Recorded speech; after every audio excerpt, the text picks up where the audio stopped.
Alors aujourd'hui, on va avoir les yeux qui pétillent, les yeux qui brillent et c'est notre âme d'enfant qui va parler. Une voiture de légende, la 205 Turbo 16. C'est Eric, mon invité, qui va nous la présenter pour Passion Autosport du Var et c'est un très grand honneur de le recevoir.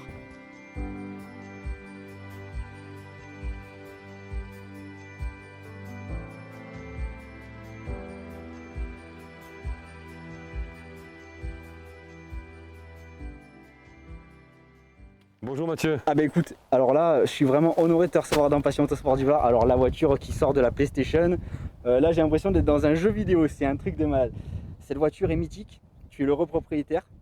Et avant que tu nous détailles un peu l'aspect technique de cette voiture, j'aimerais que tu nous racontes son histoire parce qu'il y a une petite anecdote très sympa que tu m'as parlé sur cette auto.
En fait, c'est un ami qui m'a fait part d'une annonce tout simplement sur le Bon Coin, me disant Eric, va voir, il y a une 205 Turbo 16 à la vente.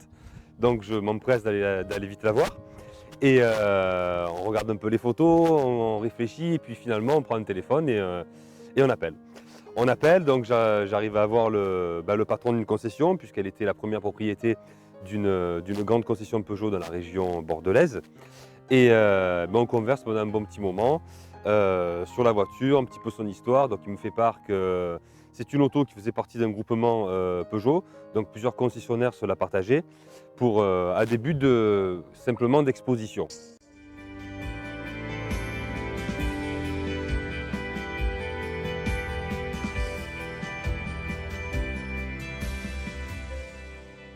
Donc on convient d'un rendez-vous quelques jours après.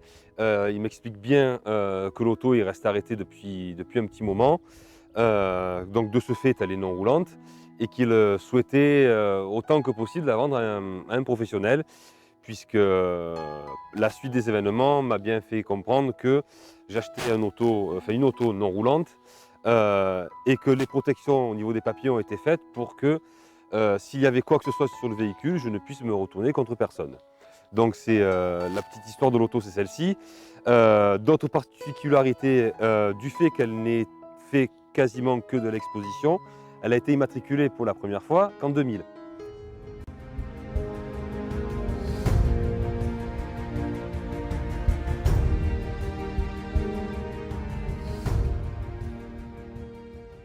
Donc voilà un petit peu l'histoire de cette auto. Il y a une autre anecdote malgré tout. Comme beaucoup de passionnés de 205 TCF doivent le savoir, toutes les séries 200 sont sorties gris anthracite. Exact. Donc une certaine poignée, donc personne ne peut savoir l'exactitude des exemplaires qui sont re-rentrés chez Peugeot pour être repeintes en blanche nacrée. Le fait est, c'est que celle-ci a été repeinte en blanche. Et plus tard, j'essaie de trouver des photos mais ça sera compliqué, plus tard elle a été repeinte en jaune et décorée camel pour les besoins de la promotion du Paris-Dakar, puisque les premiers exemplaires en 87, lors du Paris-Dakar 87, où Peugeot est allé courir, elles étaient en jaune camel. Par la suite, elles ont été en pionnière. Donc pendant un certain laps de temps, elle était décorée en statique jaune camel, pour refinir quelques années plus tard au blanc nacré de son origine. Donc ça parfait un petit peu la petite histoire de ce numéro-là, on va dire.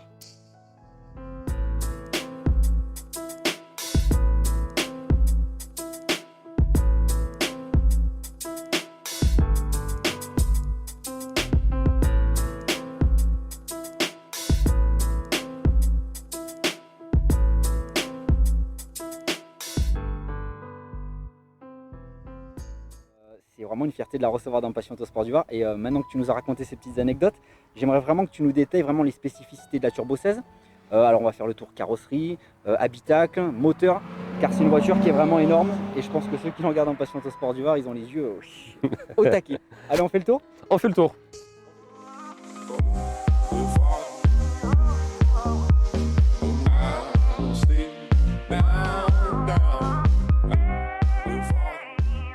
Donc, je vous présente ma 205 Turbo 16, numéro 183.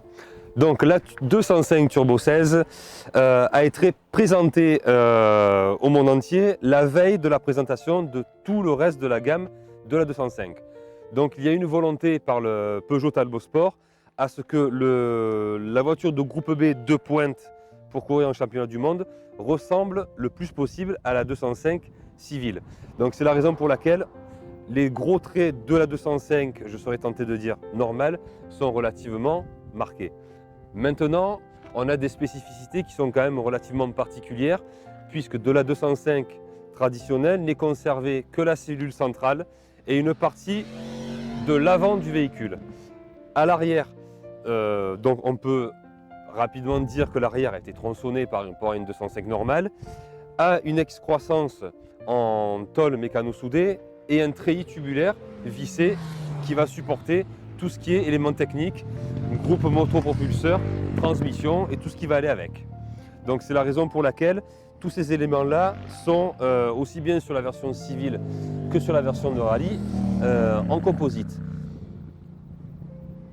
Donc on a ces ailes arrière qui englobent tout l'arrière d'une seule pièce, nettement plus large qu'une version de 205 normale, pour des besoins d'avoir des voies nettement plus amples qu'une version de route normale. À l'arrière, en passant, on a la grille arrière qui sert évidemment d'extracteur de chaleur pour laisser respirer tout ce qui est éléments mécaniques et conserver bien évidemment les groupes optiques arrière qui sont ceux d'une 205 Junior. Ensuite, nous avons les jantes qui sont en TRX, donc c'était le montage particulier de Michelin à l'époque qui était très en vogue. C'est-à-dire que cela équivaudrait à du 15 pouces et demi. Donc c'est bien du TRX spécifique avec des pneus donc Michelin, puisque seul Michelin fabriquait ces pneus et les refabrique aujourd'hui à la demande de ces véhicules spécifiques comme par exemple une Renault 5 Turbo. Ensuite nous passons sur les portes avant qui sont des portes en acier classique tout à fait identiques aux versions normales. Et on fait une petite aparté ici sur les prises d'air. Donc celle-ci n'est pas fonctionnelle sur la version de route, alors que de l'autre côté, elle est fonctionnelle pour alimenter en air l'échangeur pour le refroidissement du turbocompresseur. Là, nous passons maintenant sur l'avant du véhicule, qui a des ailes aussi spécifiques en fibre, nettement plus larges que les versions d'origine, pour permettre le montage de pneumatiques nettement plus larges et d'avoir des voies beaucoup plus importantes qu'une version normale. Le pare-choc également est spécifique à la Turbo 16, alors que la grille de calandre, on va dire, est relativement similaire. On va arriver tout doucement sur le capot avant, qui lui aussi est réalisé en fibre de verre, avec un gros extracteur permettant justement de faire sortir l'air chaud traversé du radiateur.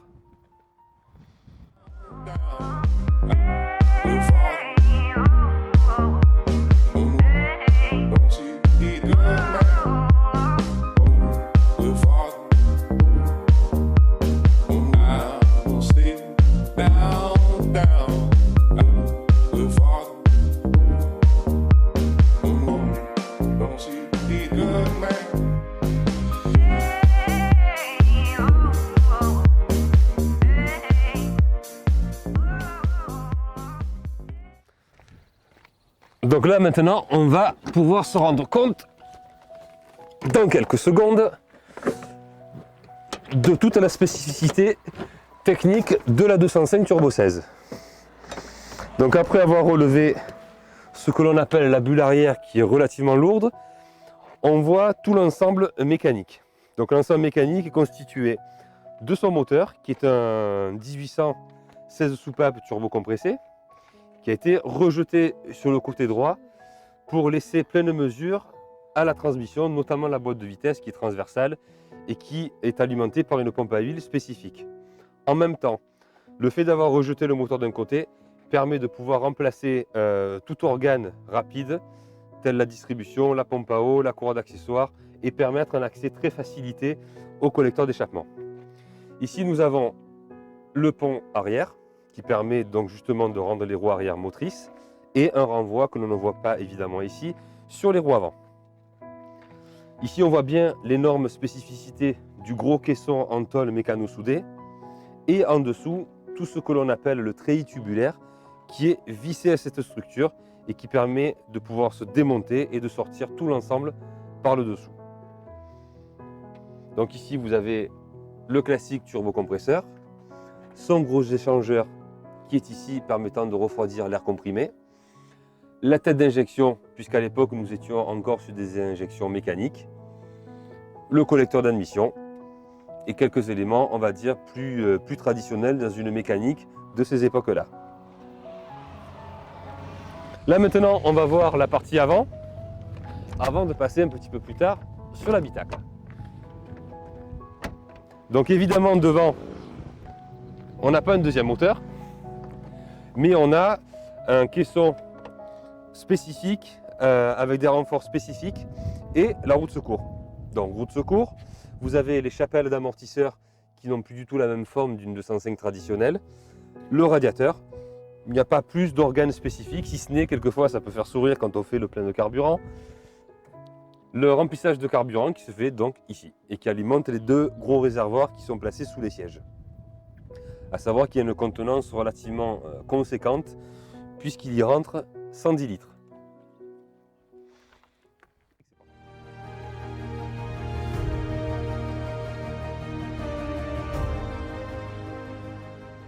Donc là, nous sommes maintenant passés à l'intérieur. Donc à l'intérieur, on reconnaît vaguement le bas du tableau de bord qui est en fait un tableau de bord de 205 normal de première génération sur lequel a été réalisé ce caisson supplémentaire avec l'instrumentation spécifique propre à la Turbo 16. Donc ici, vous avez tous les manomètres de rigueur comme cela se faisait bien à l'époque. Température d'eau, pression d'huile, température d'huile, jauge à carburant. Ici, vous avez le compte-tours, le manomètre de pression turbo au milieu et le tachymètre pour terminer. Quelques petits voyants spécifiques pour surveiller un petit peu ce qu'il va, les voyants d'alerte ou justement des simples voyants d'éclairage d'intérieur. Ensuite, tout le bas, là, c'est identique à une version normale. La console centrale, elle aussi, est spécifique avec son levier de vitesse propre. On peut apercevoir, en partant légèrement sur la gauche, le pédalier aluminium est spécifique encore une fois, avec l'articulation de la pédale d'accélérateur au plancher, ce qui est nettement moins commun par rapport à une voiture normale. Ici, on a une belle vue des sièges d'origine qui sont également spécifiques à cette version-là. Donc on reconnaît bien le logo Peugeot. Donc les centres sont en tissu et les extérieurs sont en cuir. On voit sur cette version, elle porte, je serais tenté de dire, malheureusement, les stigmates du fait qu'elle soit restée en exposition et au soleil. Nous avons les côtés de chaque siège qui sont un petit peu tirés puisque les cuirs sont devenus très durs. Et l'on voit même ce côté, puisque ça m'est arrivé il n'y a pas très longtemps, les coutures qui ont fini par lâcher. Alors d'un côté, il serait pour l'histoire du véhicule de la laisser comme ça. Et d'un autre côté, ça me fait un peu mal au cœur de l'avoir un petit peu blessé. Donc l'avenir me dira ce que je serai à même de décider par rapport à ça.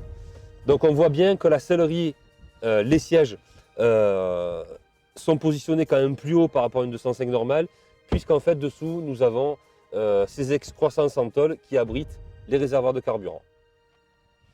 Bon, écoute Eric, malgré mon micro qui est énorme par rapport au tien, parce que j'ai une petite panne, hein, donc du coup j'ai dû prendre celui-là. Alors là, franchement, tu vas me faire... alors je suis honnête avec toi, c'est la première fois que je vais monter dans une 205 Turbo 16. Avec grand plaisir. J'ai les poils qui sont dressés. C'est juste un rêve de gosse. Moi, la seule fois où j'ai conduit cette bagnole, c'est sur une PlayStation, sur une console de jeu. Là, c'est carrément... Waouh. Alors, tu m'emmènes faire un tour? Mais avec grand plaisir, on y va.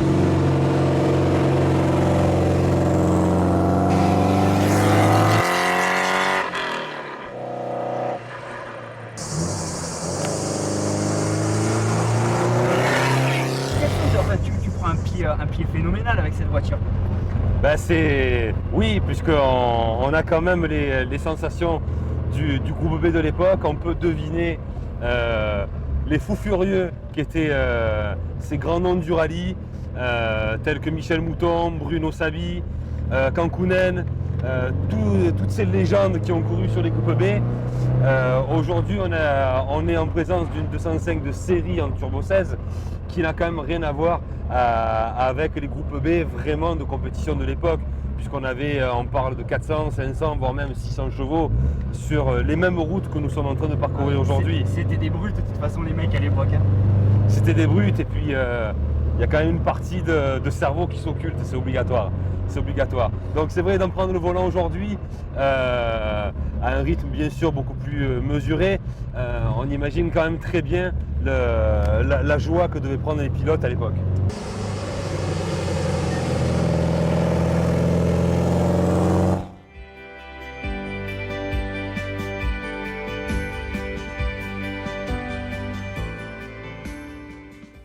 La 205 Turbo 16, donc en 85-86, si je dis pas de bêtises, elle a remporté quasiment tous les rallyes.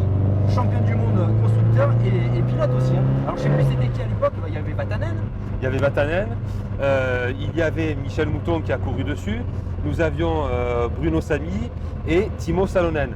Timo Salonen qui a beaucoup couru sur la 205 Turbo 16, puisqu'Harry Vatanen a été quand même victime d'un accident relativement grave avec la 205 Turbo 16, qui était donc à l'époque le pilote de pointe et qui a été entre guillemets remplacé au plus haut niveau par Timo Salonen.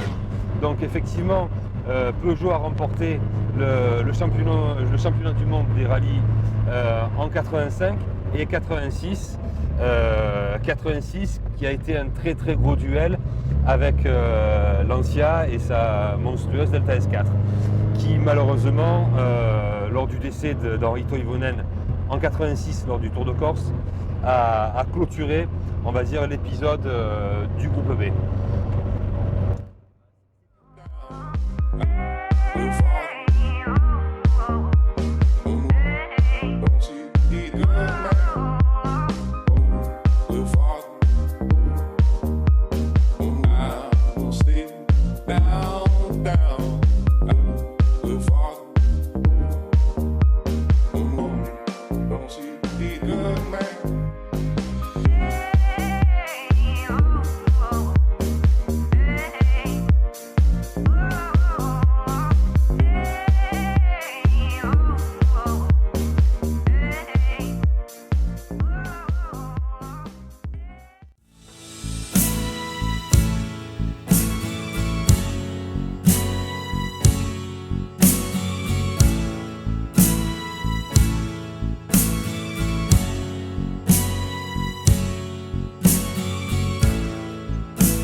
Alors là, on a une lignée qui est exceptionnelle. On a fait la 205 Turbo 16 et mon invité aujourd'hui va nous présenter la mythique 205 Rallye.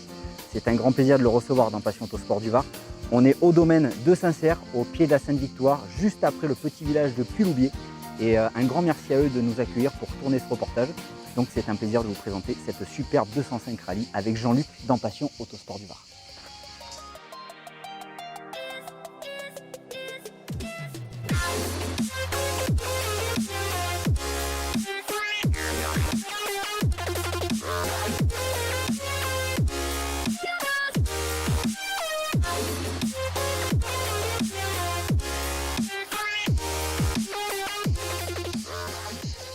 Bon Jean-Luc, Bonjour Mathieu. comment tu vas? Bien et toi? Bon, on est pas mal là. On est bien. Le beau temps, la Sainte-Victoire, donc super. Pas de vent.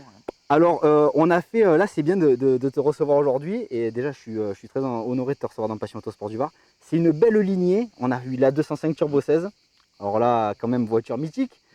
Et deuxième bébé de chez Peugeot à l'époque, la 205 Rallye. Alors est-ce que tu peux me faire un peu d'histoire sur cette voiture avant qu'on parle de ta passion et qu'on développe vraiment les caractéristiques de la 205 Rallye? Alors la 205 Rallye est sortie en début 88. Donc c'était une voiture qui était destinée à la compétition automobile au départ. Donc pour être compétitive dans la classe 1 du groupe N, qui était à l'époque de 0 à 1300 cm3. Donc c'est pour ça qu'ils ont fait d'ailleurs un moteur spécifique avec une cylindrée de 1294 cm3, alors que le 1360 existait sur la XS, etc. Mais pour répondre à la classe 01300, ils ont sorti un moteur spécifique.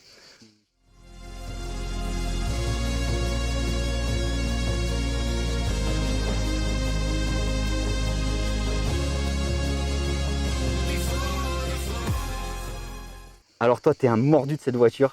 Donc ça n'était pas ta première. Non, c'est ma troisième. Donc troisième, là à l'heure d'aujourd'hui, tu en possèdes deux. Ouais. Une version coursifiée, Ouais. donc pour te faire plaisir, montée historique, et vraiment cette version un peu plus civile, mais que tu te fais plaisir quand même avec. Ouais, montée historique, non, c'est celle-là que j'utilise pour le moment. Après j'ai une Groupa que j'utilise en slalom. Alors raconte-nous comment t'es venu vraiment cette passion pour la 205 Rallye. C'est une voiture qui a versé un peu aussi notre jeunesse. Passionné de rallye déjà depuis très longtemps. En 89, quand la rallye est sortie, j'avais un petit peu flashé dessus. Donc j'en ai acheté une première en 89, avec laquelle j'ai énormément roulé. C'était ma voiture principale à l'époque, j'avais qu'une voiture. Je l'ai revendue à un ami 5 ans plus tard. Et j'ai acheté entre-temps un autre modèle sportif avec lequel j'ai eu les pires ennuis, d'une marque concurrente, on ne va pas la citer. À mon avis, voilà. Ça sent le GT Turbo, quelque chose comme ça. Non, la Clio 16S. Clio 16S, bon, j'étais pas loin. Voilà. Et du coup, un an après, j'ai revendu la Clio et j'ai racheté ma deuxième 205 Rallye, qui avait 50 000 km à l'époque où j'ai acheté. J'ai fait encore 60 000 km avec cette auto-là avant de la destiner à la compétition, c'est celle que j'ai toujours aujourd'hui, mais pour courir en groupe. Et alors celle-ci, donc ça fait combien de temps que tu l'as ? Celle-ci, je l'ai rachetée à un ami en 2009. Ouais, donc ça fait déjà quelques années. Ouais. Tu m'avais expliqué pas énormément de restauration dessus. Non, elle est quasiment dans son jus. Ça veut dire qu'elle n'a jamais été repeinte, qui est peu de kilomètres, parce qu'elle a 111 000 aujourd'hui. Je les ai passés en venant ce matin. Après, j'ai refait le train arrière, train avant, par sécurité, l'embrayage, la distribution, voilà, rien de...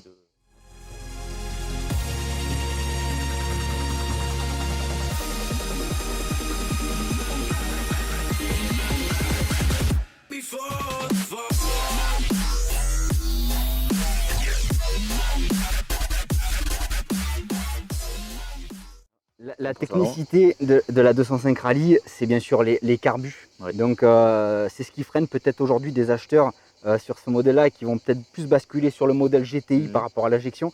C'est un vrai bordel à régler ça. Pas tant que ça, quand on les connaît bien, pas tant que ça. Après, c'est pas une voiture pour faire de la ville, c'est clair. Moi à l'époque j'avais ma première, j'avais été dans Marseille, donc je traversais Marseille tous les jours avec. Ouais, pas bon. Idéal. Aujourd'hui par contre, c'est plus un souci, quoi. J'habite un peu à la campagne, je la démarre, je la sors, elle chauffe, elle s'engorge pas. Ah bah de toute façon, vu l'état extérieur, j'imagine, ça laisse présumer l'état intérieur de la mécanique. Je pense que puis toi tu es quelqu'un quand même qui est mordu de cette voiture, tu es un grand passionné. Je te suis sur Facebook, tu as toujours des photos avec j'ai fait ça, j'ai fait ci. Après je suis mécano de métier aussi, donc c'est vrai que ça aide. Il faut un peu être mécano quand même pour ce genre d'auto. J'imagine. Alors écoute Jean-Luc, j'aimerais qu'on développe avec ma petite caméra, on va faire le tour de cette voiture et on va développer vraiment la spécificité de la 205 Rallye contrairement à une 205 GTI. Donc il y a pas mal d'éléments qui changent. Et puis on va la faire découvrir dans Passion Autosport du Var. Qu'est-ce que tu en penses ? Bah allez, on y va.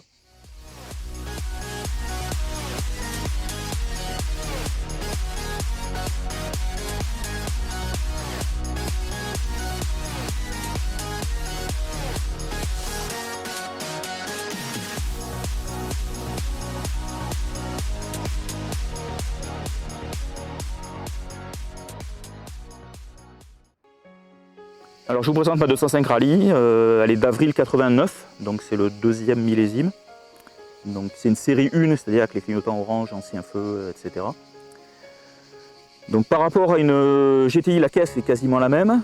La différence se fait au niveau des extensions d'ailes, qui sont en polyester et qui descendent jusqu'en bas. Il n'y a pas de bandeau sur les portes. Donc ça c'était aussi une utilisation pour la course, ça permettait de coller les numéros sans être embêté par la grosse baguette de porte des GTI. Donc train avant, idem GTI 1600, train arrière pareil, avec les tambours. Donc sur ce modèle-là, je n'ai plus les jantes tôle d'origine en 13. Là ce sont des roues en fait Groupa d'époque, donc qui étaient montées sur les 205 Rallye Groupa usine et sur les AX Groupa usine également. Donc c'est du speedline. Ça reste dans l'esprit de l'époque, mais ça permet de monter des pneus modernes, un petit peu plus performants qu'à l'époque. Donc là, sur celle-ci, donc les custodes classiques, un petit peu comme les GTI lisses avec le marquage 1 litre 3 rallye. Le bouchon d'essence sans clé qui est spécifique aux phases 1. Les dernières rallyes à partir de 91 avaient le bouchon à clé. C'est une petite touche d'origine encore. Au niveau de la malle arrière, c'est une malle classique de 205 de base. Pas d'aileron, enfin de béquet en haut de la vitre comme la GTI. Pas de râpe non plus entre les deux feux. Donc toujours pour une question de poids, ils ont en fait voulu faire la voiture la plus légère possible. Donc sur celle-ci, il y a un devis inox homologué d'époque.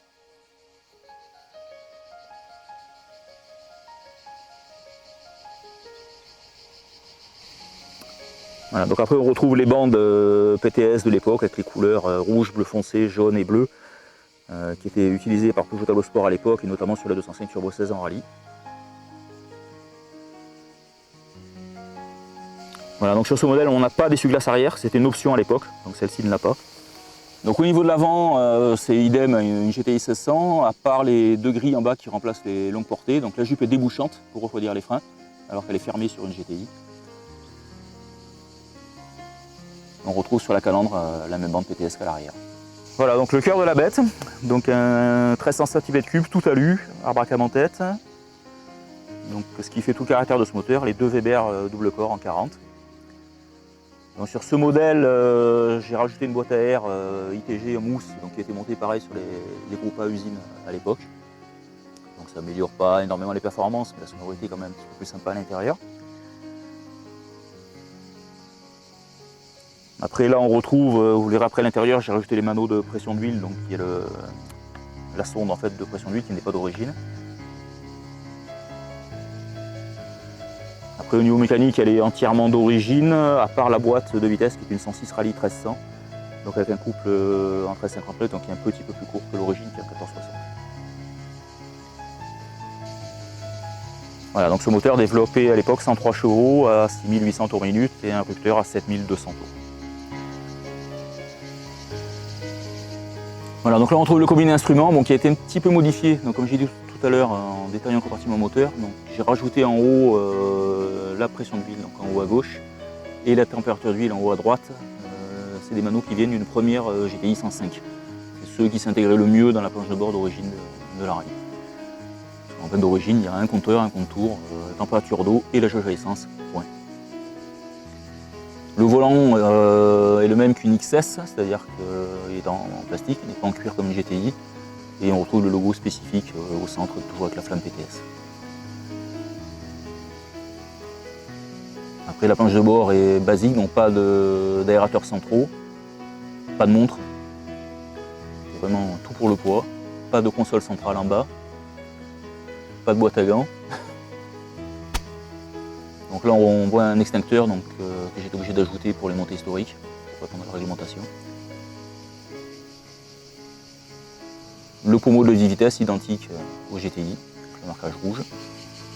Donc la sellerie spécifique à la rallye. Donc même siège, même mousse en fait que les GTI, enfin que les hauts de gamme de 105. La banquette arrière par contre est en un seul morceau, comme une junior. Donc tissu spécifique à la rallye, les petites coutures rouges et les 2 flammes sur les sièges PTS. On retrouve au sol la moquette rouge des GTI.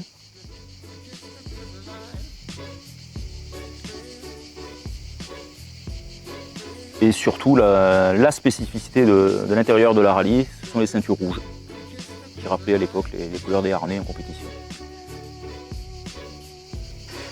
Jean-Luc, alors au niveau de... on sait très bien que c'est des voitures qui commencent à prendre de l'âge, les pièces, galère, pas galère? Si les pièces spécifiques à la rallye, ça commence à être un petit peu compliqué. Bon, heureusement, on a un club, le 205 Rallye Club de France. Alors ça, on va en parler parce que je trouve que justement dans le monde de la 205 Rallye, il y a un gros club qui existe, donc tu fais partie, ouais. Et il y a une grosse solidarité qu'on arrive à retrouver sur les réseaux sociaux. Et je pense qu'on arrive à retrouver une grosse entraide entre passionnés de la 205 Rallye. C'est vraiment une bande de copains. Je dirais que c'est peut-être plus une voiture passion, la rallye, que la GTI, où on a beaucoup de spéculateurs aussi. Oui. La rallye, on a quand même il y a encore 80% on va dire, de passionnés. Voilà. Et c'est vrai qu'il y a une grosse entraide entre nous, on se dépanne. Alors ce club, on peut le retrouver sur... Il y a un site internet, réseaux sociaux. Il y a maintenant une page aussi Facebook 205 Rally Club de France. Bah justement, pour ceux qui posséderaient aussi la 205 Rally, qui ne connaîtraient pas ce club, moi je les invite vraiment à découvrir là, sur Facebook les réseaux sociaux, donc le club. Et c'est une voiture quand même qui reste mythique, hein, donc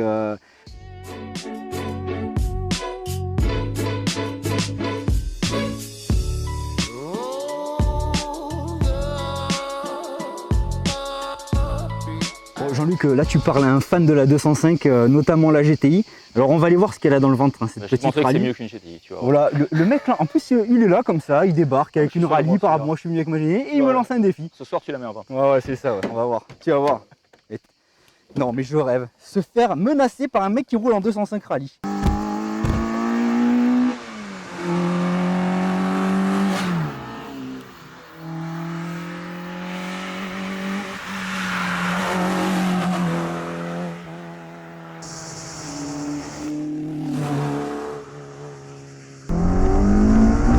Alors là, on entend quand même les carburants, c'est impressionnant cette voiture. Jean-Luc, oui. Toi t'es passionné de la 205 et cette voiture, donc t'en as une utilisation aussi bien pour te faire plaisir le week-end sur une petite route, mais tu en as aussi bien l'utilisation pour te faire plaisir en montée historique. Ouais. Alors les sensations en 205 rallye sur les montées historiques? Disons que c'est une voiture entre guillemets à la fois moderne et ancienne. C'est la dernière voiture avec des carburants, avec des Weber. C'est un peu la dernière R8 Gordini moderne. Bon, à part le moteur et tout, c'est tu vas avant.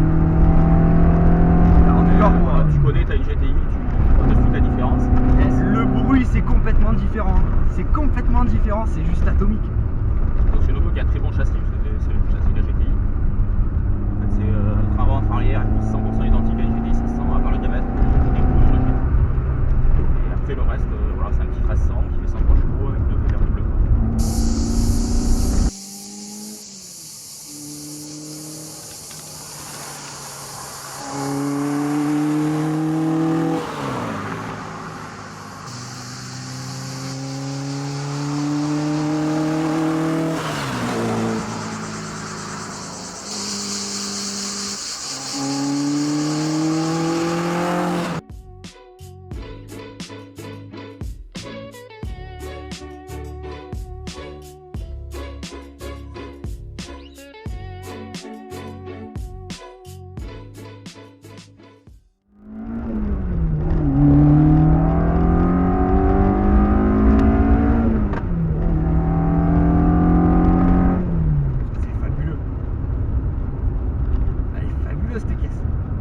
Tu vas me faire regretter d'avoir acheté une GTI quoi.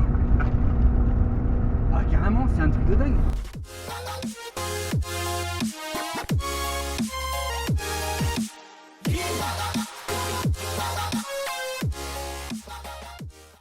Bon moi Jean-Luc, ça a été un grand plaisir de te recevoir dans Passion Autosport du Var. Tu es un furieux de cette voiture, ça se voit, elle est dans un état exceptionnel.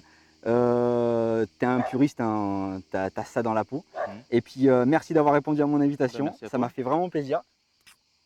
Surtout de me faire partager cette passion pour cette voiture qui reste mythique. Une petite icône des années 80, enfin fin 80-90. Et j'espère qu'on aura l'occasion d'en revoir encore parce que le problème c'est que c'est les voitures, à force, ça court plus les rues. Hein.